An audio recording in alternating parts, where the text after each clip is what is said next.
We continue to follow a developing story at the University of Minnesota where police are investigating a death on campus. Happened inside a building on the campus last night. The investigation centered at the Mechanical Engineering Building in the 100 block of Church Street Southeast. Police confirmed to us last night that the Hennepin County Medical Examiner's Office is assisting in the investigation, and officers are saying there is no threat to the public. We are waiting to learn more information about who died and how. Firefighters in Southern California continue to battle at least 3 wildfires burning out of control. The largest, the Thomas Fire, began Monday night and exploded in Ventura County, destroying hundreds of homes and thousands of acres. Making matters worse, the same winds that fueled these fires are too strong for water-dropping planes and helicopters to fly. Tens of thousands of people in the region have been forced to evacuate, and dozens of schools in Southern California are closed today. The situation on highways is much better this time than yesterday. The storm Monday night caused more than 1,000 crashes and spinouts across the state. One woman died in west central Minnesota. Nearly 50 others were hurt. But beyond the slick roads, Liz Collin found there is now another risk when it snows. It's the same bright idea some of us celebrate inside our homes.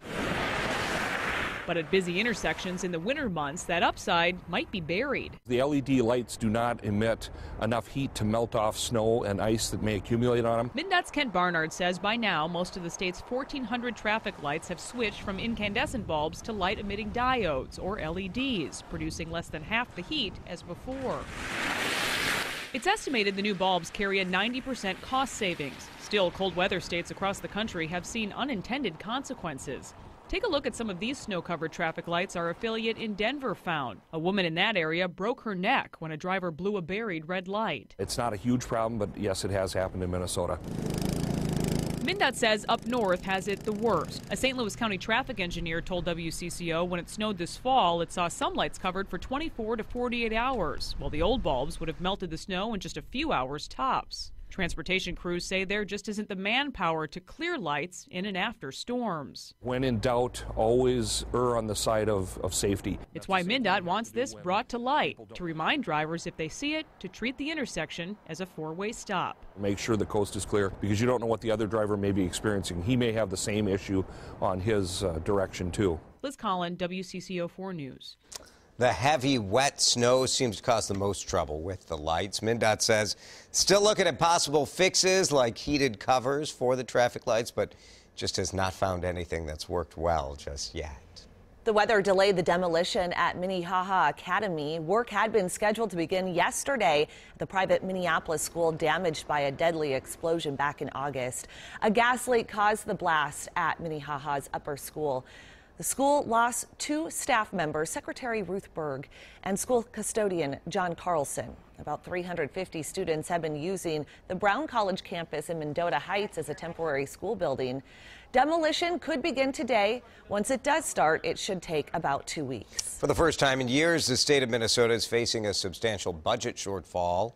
State budget officials projecting a deficit of $188 million in 2018 to 2019. DFL legislators blaming the GOP tax cut bill that passed the legislature last session. Republicans blame increased state spending. They all agree the actual deficit will change depending on what happens with the GOP tax bill in Washington. We don't know how long the current economic expansion will continue. We don't know whether a tax bill will be passed at the federal level and how that tax bill will impact Minnesota. We don't know how other federal legislation and policy decisions being discussed could impact Minnesota's budget and economic situation. Governor Mark Dayton says we'll have a better idea of how large the actual budget deficit will be in February. That's when the next budget projection is announced. A fifth Minnesota city has decided to restrict the sale of flavored tobacco. It was a unanimous vote last night by the Robbinsdale City Council to say that flavored tobacco can only be sold in adult-only tobacco stores. Robbinsdale joins Minneapolis, St. Paul, Shoreview, and St. Louis Park in restricting the sale of flavored tobacco products. The Robbinsdale City Council also decided last night to set a minimum price of $2.60 for each cigar.